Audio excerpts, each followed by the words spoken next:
I am here. I got this guy in the background, and my favorite business partner is napping. But I'm hopping on to talk about the third essential action. If you are growing a business online, you definitely want to make sure you're doing this. So that's what we're going to be chatting about tonight.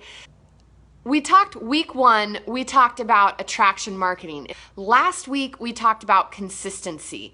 Today's topic is essential because if you're using what we call attraction marketing, educating, entertaining, and inspiring people, and you're doing that on a consistent basis, if you're not doing this third action, then all of that can be for naught. And trust me, like I see it all the time.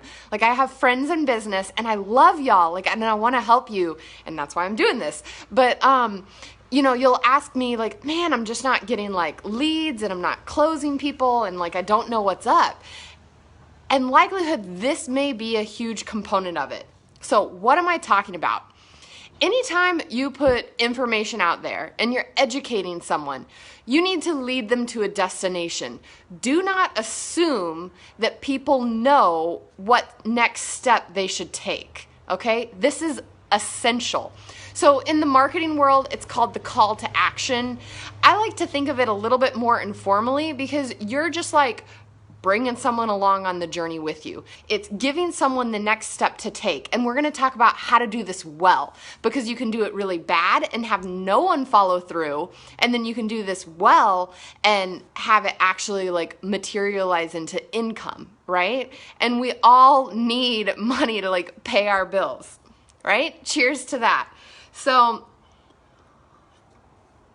okay, this could be very much why you're not generating any leads, okay? And if you don't ask, you're not going to get there. Again, like I said, you cannot assume that someone knows what the next step is that they should take. You're guiding them along, okay? And you need to be clear when you do this, okay? It's not something where it can be like, well, maybe, you know, like if you kind of like what I'm doing, you know, talk to me sometime. No. That's not very clear.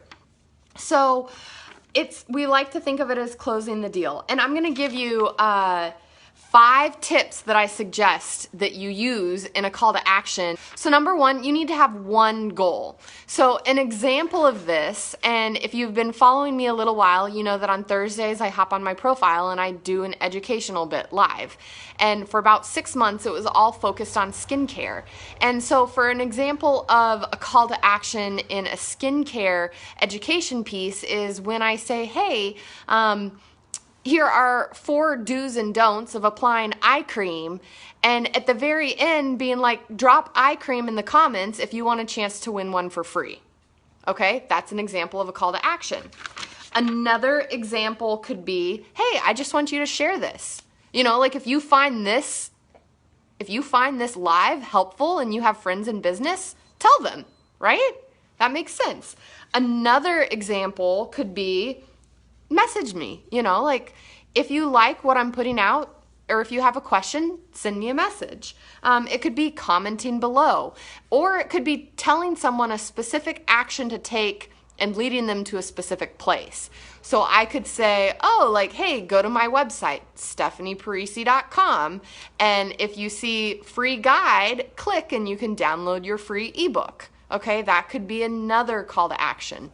Another destination that you're taking someone to, okay? Oh, and we got Marathon in the background now. Marathon, do you want to come say hi? She's doing her stretch, and we got PD right there.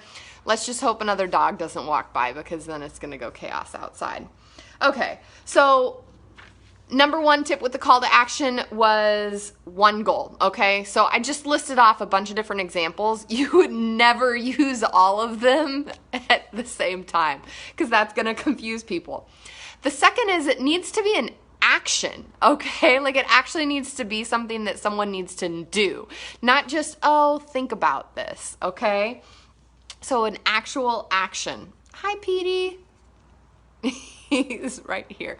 Hi, I know you're so full of love and kisses. I just don't really want to be kissed right now.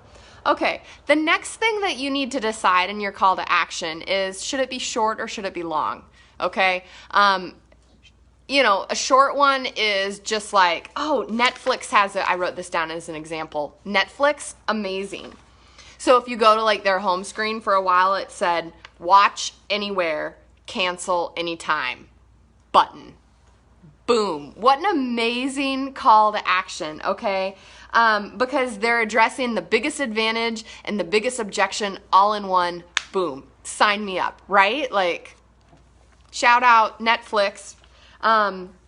So that's an example of a short call to action. A longer call to action could be something where you actually address like a need and then explain something and then say, hey, take this step. Tip number 4, and you're leading them on the destination, should it be positive or should it be negative? Okay, so an example of a negative call to action would be like if I'm talking about like, again, let's go back the skincare route because I'm full of those examples. But if you need an example, like feel free to just drop example in the comment and I can try to help you with your niche. But an example of that would be like, you know, we're all tired. Like, are you tired of losing sleep and looking horrific in the morning? You know, message me. And then I talk about like an eye cream. Or a positive way of saying that would be, do you want to look awake and feel amazing? You know, so it's like those that you can kind of address it from the negative angle or the positive angle, but you got to pick one, okay? And both can be effective, okay? So don't think that it has to just necessarily be positive per se. All right, and then the 5th tip is I would say there's some brevity for the win here. You don't want it to just ramble on and on and on because you're gonna lose people. So that's another key point that I would just recommend. So those are kind of some examples that I'm giving you. I will say formatting matters. The verbiage that you use, it really matters these days. An example of what not to do, join my team, sign up for this. Those are just gonna like, those are kind of obvious like deterrents, right? No one wants to hear that. So what you say matters, right? We all know this. So if you're looking for help on these lines, if you're doing your business and you're like, wow, I'm not really doing this in my posts, I would love to walk this journey with you because you can really attract people to you, and taking them down that next step is the goal. Not just for your pocket, but to actually help people get the solution that they need to their problem, right? All right. That's all I got for you guys. We'll sign off. We'll say goodbye. Say bye, Rudies. Bye, Peter.